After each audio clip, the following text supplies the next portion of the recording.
hay asentimiento, pasamos al cuarto intermedio.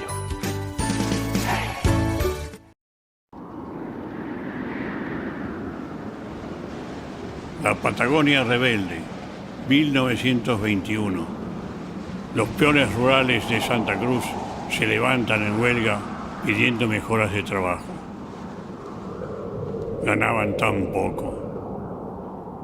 Los estancieros ingleses le piden a Irigoyen que mande al ejército para reprimir. 1.500 peones rurales fusilados. Falcón Grande, don José Font, al ser fusilado gritó: así no se mata un criollo. Ahí están las tumbas masivas.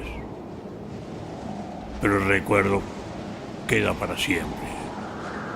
La Patagonia rebelde. La Patagonia rebelde. La Patagonia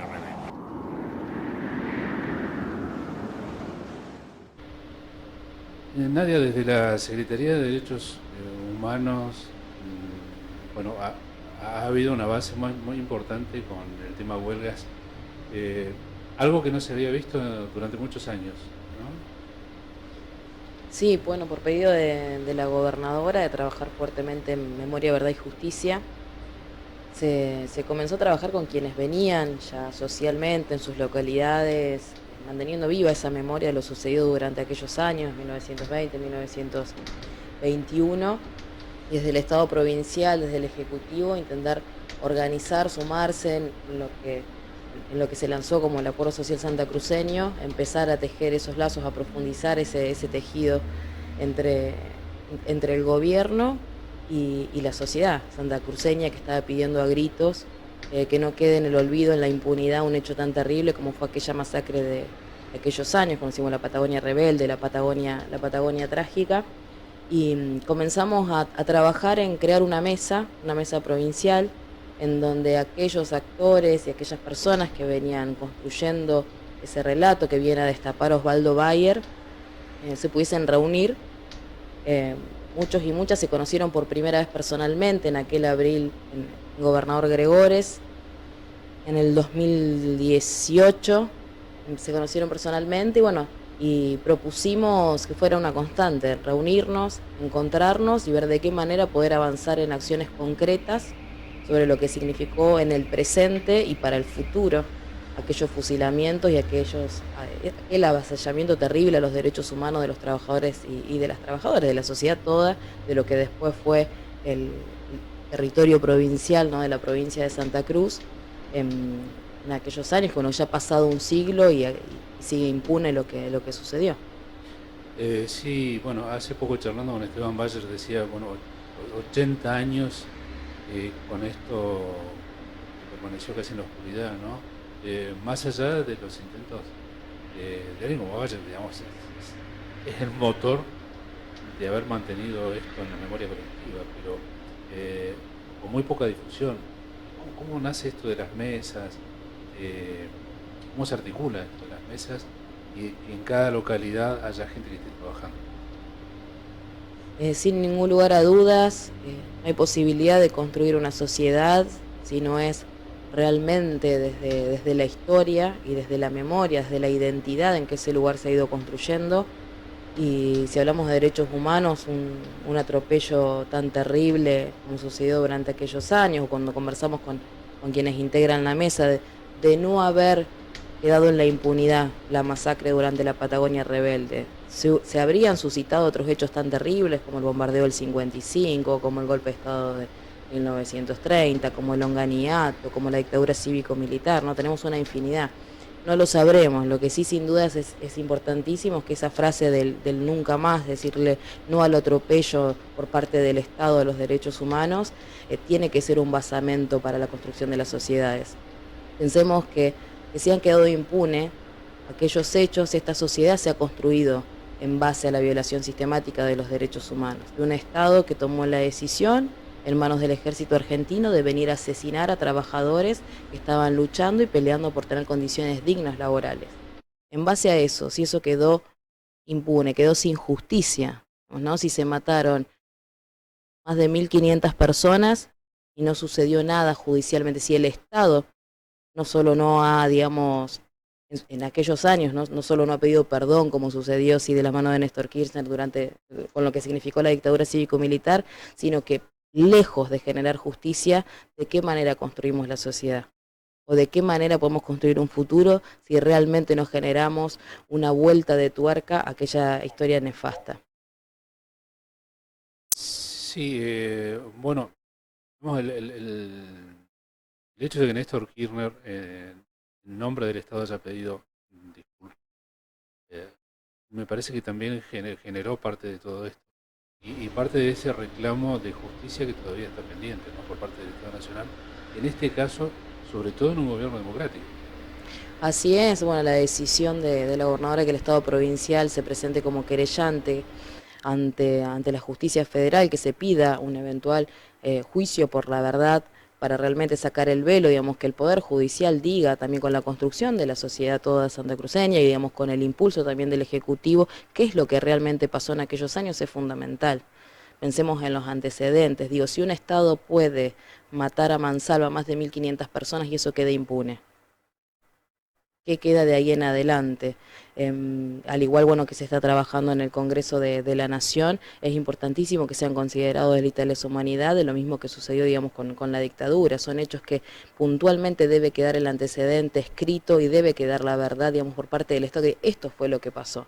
Que no dependa de la opinión de una u otra persona o de quien gobierne un Estado en la ideología en ese momento, sino que en realidad los Estados deben y las sociedades deben poder dejar por escrito realmente la verdadera historia de lo ocurrido durante aquellos años. Claro, uno piensa esto, digamos, de una perspectiva histórica y de derechos humanos, justamente, no una cuestión política, más allá de le toque a quien le toque, ¿no? Porque eso construye la historia. Sin duda las sociedades se construyen desde una mirada política, desde una ideología de cómo se quiere construir esa sociedad que está transitando un momento determinado, un tiempo y un espacio determinado. Para las nuevas generaciones, para el presente también. Sirve ver una película como la que tenemos de fondo de la Patagonia Rebelde si no hay un Estado que se esté moviendo constantemente para construir una sociedad que no repita aquellas atrocidades. Sirve leer un libro como La Patagonia Rebelde, una investigación fantástica que rompió, insisto, el silencio de aquellos años, si no se está trabajando justamente en generar un Estado que respete los derechos humanos, una sociedad que sepa que eso no se debe hacer, unas fuerzas policiales del ejército, las que fueren, que sean respetuosas de la sociedad, que estén al servicio y al cuidado de la sociedad y no del asesinato, de la persecución y los fusilamientos. Yo creo que va de la mano y que no importa la cantidad de tiempo que pase, que es necesario, es imprescindible para el tiempo que venga, que lo estamos construyendo ahora. El tema también es cómo articular las políticas junto con la sociedad, ¿no? Porque esto trasciende los momentos históricos. Trasciende, digamos, un gobierno que por ahí está buscando esa verdad histórica y esa justicia y que esto se haga carne en la propia sociedad, porque es una historia que nos pasó no hace tanto, digamos, 100 años. Hay gente que todavía está viva, que tiene memoria sobre esto. En esto, bueno, ¿cómo se articula, ¿no? Desde el gobierno, desde la política de Estado del gobierno con la sociedad? Creo que en realidad, digamos, el gobierno está gobernado por la sociedad, si se me permite el juego de palabras. Quienes están coyunturalmente en un cargo de más es a través del voto popular, es a través de la decisión de quienes están gobernando a través del voto popular. Y me parece que es ahí donde se genera esa hermandad y poder sentarse en una mesa conjunta, insisto, todo el gobierno, los diferentes sectores del gobierno provincial, que vamos coordinando y articulando, es a la par, con distintas responsabilidades en las misiones y funciones, si se quiere, por la tarea que toque puntualmente o eventualmente en el Estado o en el poder en el Estado en el que se esté. Pero creo que es parte justamente de la sociedad toda, de estar de la mano viendo y escuchando. Me parece que lo fundamental es el poder escuchar las necesidades, e insisto en lo que hablamos hace un ratito, ¿no? El pedido a gritos de justicia, el pedido a gritos de verdad, el pedido a gritos de que no quede en el olvido una masacre tan terrible. Pensemos, digamos, una persona como un periodista, bueno, de tal tamaño, ¿no? como ha sido Osvaldo Bayer, ¿no? Pero pensémonos en aquellos años, imaginemos lo que debe haber sido ir caminando por aquellos años intentando generar documentación y intentando, digamos, reconstruir una historia que el Estado mismo no estaba reconstruyendo. Claro, ¿cómo armar esa historia en contra de un Estado que no quiere que lo arme?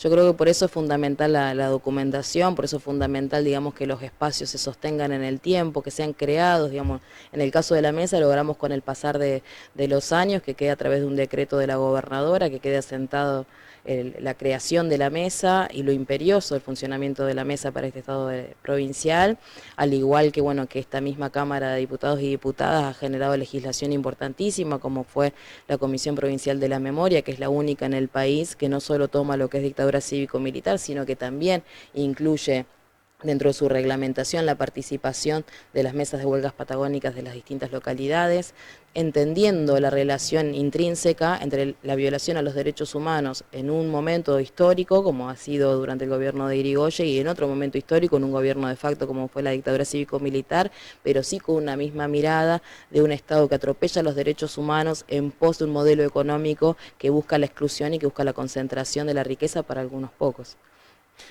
Ahora,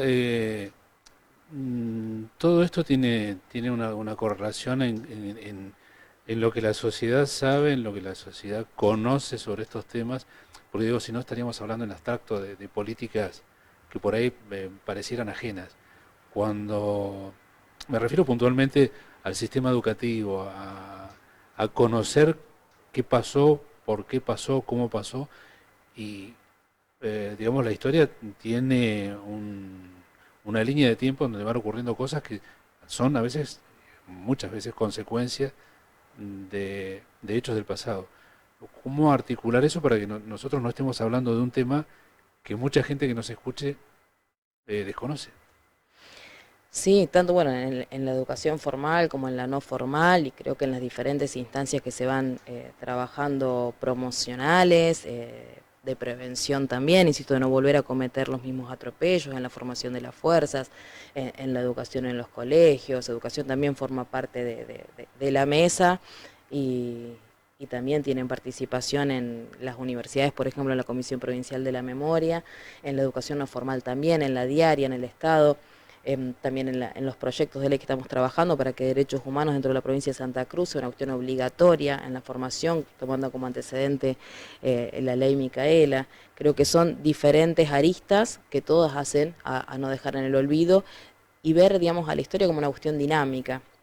De esto que decías vos muy bien recién, es dinámico. Si pensamos que lo que pasó hace 100 años no tiene que ver con que vos y yo estemos acá sentados y sentadas hoy por hoy, a esta hora, y creo que ahí es donde juega un sistema que lo que busca es el olvido y lo que busca es la impunidad.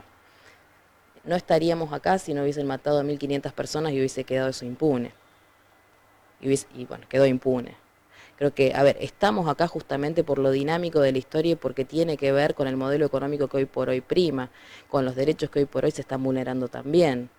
Distintos, ¿no? Adecuado a la época, digo, se va renovando, pero es impensado, digo, yo pienso, si hablamos de dictadura cívico-militar, y yo no puedo no pensar en lo que sucedió en 1920 y 1921, no puedo no pensar lo que sucedió en 1955, no puedo no pensar en lo que sucedió en 1966, no puedo no pensar, digo, en el Cordobazo, digo, hay muchísimas cuestiones, o hace un rato extra cámara charlamos de Napalpí en 1924 en Chaco, digo, y bueno, sí tiene relación, digamos, porque tiene que ver con un mismo modelo que lo que busca es la persecución y el aniquilamiento en base a ciertas cuestiones económicas. Digo, no fue porque no les gustaba cómo hablaban o porque no les gustaban ciertas cuestiones, todo proceso de persecución y de violación sistemática de los derechos humanos tiene una relación profunda con los sistemas económicos de las sociedades.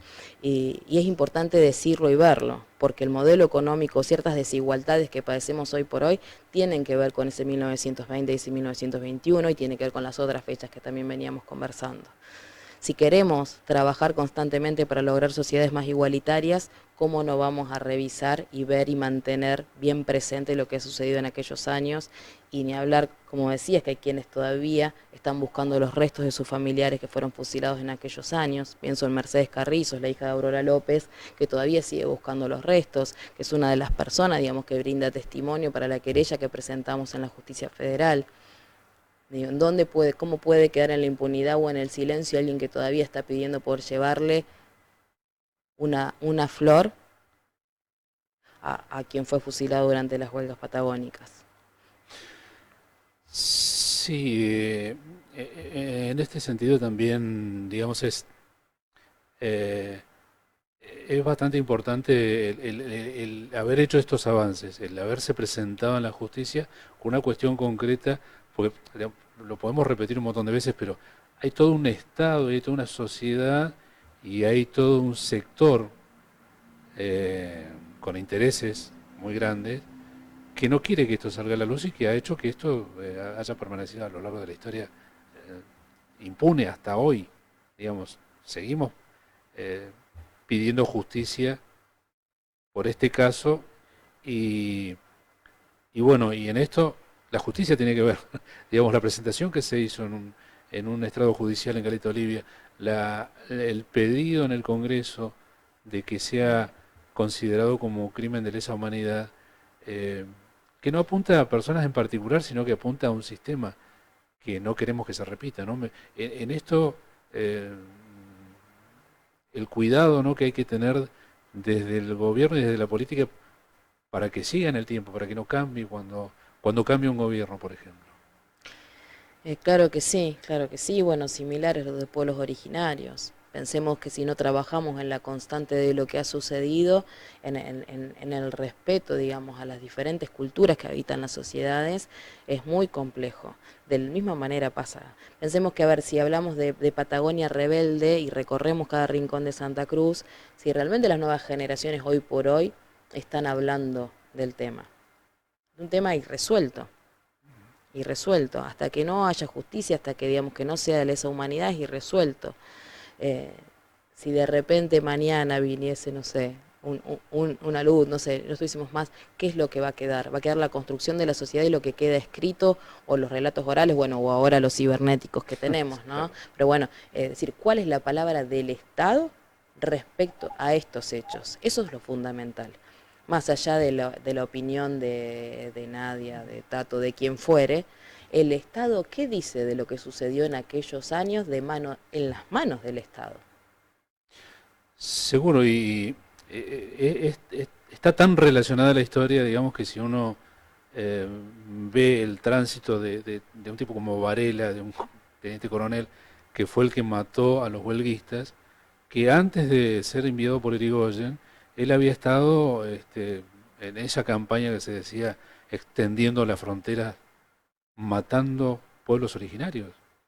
Digamos, es tan lineal como eso. Por eso me parece que es muy importante el rescate de la historia como conciencia, como una cuestión de pertenencia, de ADN, y sobre eso trabajar, que me parece que incluso en toda Latinoamérica hay un pedido a gritos de justicia por estos hechos que tienen que ver también con los pueblos originarios, no solo con los huelguistas, no solo en este caso, o contra trabajadores, que en muchos casos hay trabajadores que eran extranjeros, o hay trabajadores que también pertenecían a los pueblos originarios, ¿no? ¿Cuánto peso tiene el Estado en solucionar esto, en ponerlo a la luz para que no se repita? Así es más, pensemos, vos decías antes Varela, y yo me pregunto, quienes fusilaron después de la Patagonia trágica, ¿cuál fue la práctica? En un hecho que quedó impune, que digamos que hubo como hasta, si se quiere, una felicitación, ¿no?, por el atropello a los derechos humanos. Entonces, pos eso, ¿cómo siguió funcionando el ejército argentino? en aquellos años, ¿no? Digo, y después si vemos la historia en otros sucesos, sin ningún lugar a dudas hay muchísima vinculación. Hay muchísima vinculación en otras prácticas insisto, de persecución y de represión al pueblo argentino. ¿Cómo se sigue? Porque hay que sostener esto en el tiempo. ¿Cómo se sigue? Con las nuevas generaciones. Me parece que la única manera es el empoderamiento de las nuevas generaciones, viéndolo de manera integral, que no son hechos aislados. El poder, intentar transmitir la idea que no es o la Patagonia rebelde, un hecho aislado, perdido en un tiempo y en un espacio, o los bombardeos de 1955 en un tiempo y en un espacio, o 1976, o insisto, sino que en realidad que tiene que ver con una cuestión ideológica y con un modelo de Estado, de gobiernos del Estado, que están o a servicios del pueblo, respetando y acompañando el avance en materia de derechos laborales, de derechos humanos en general, o muy por el contrario, está en generar exclusión, en generar persecución, en generar atropellos, en generar violaciones sistemáticas de los derechos humanos, en empoderar a las nuevas generaciones en el sistema democrático, en trabajar fuertemente los valores, en la solidaridad. Me parece que la única manera, al menos que desde mi mirada visualizo, es esa. Y el nexo constante, lo dinámico que tiene la política, como construcción de la sociedad. Claro, y cómo nos representan los poderes del Estado, ¿no? Poder judicial, el poder legislativo con los representantes del pueblo y el poder ejecutivo con la tarea de gobernar. ¿Cómo nos representan como sociedad? Porque que hayamos tenido tantos errores a lo largo de los años, que no hayamos visto para atrás, genera que esto se repita. Así es, y las nuevas generaciones son quienes van a estar ocupando esos lugares en el Estado. En esos tres poderes del Estado que mencionabas recién, las nuevas generaciones van a ser quienes irán, o incluso tal vez pensando en modificaciones del modelo de Estado que tenemos, ¿no? Pensar tal vez otro tipo, si se quiere, superador o más representativo, incluso ir avanzando en la representatividad en los gobiernos del Estado. Creo que esa es la tarea, y de eso esa tiene que ser la bandera de la memoria, la verdad y la justicia. Muchas gracias. A vos.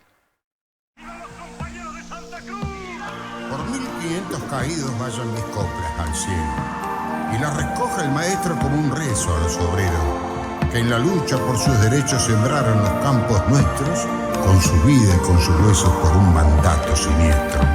Que se rompan los silencios por los tiempos de los tiempos, y se sepa a los cuatro vientos del crimen de esos obreros, que no tuvieron justicia ni el perdón del fusilero, que a fuerza de sangre y fuego vistió a Santa Cruz de duelo. La noche tendió su manto, rompió la jornada el rito, y el campo quedó dormido con un silencio infinito, con un silencio infinito.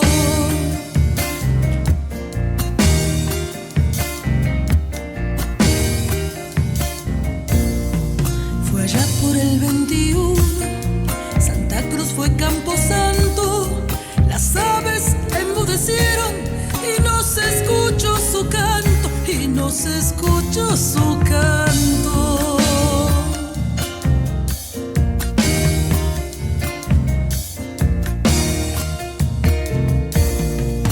Bravos peones rurales que nuestros campos poblaron, los del poder no escucharon y a Varela les mandaron, y a Varela les mandaron. Solo pedían justicia, trabajo y salario digno, los de la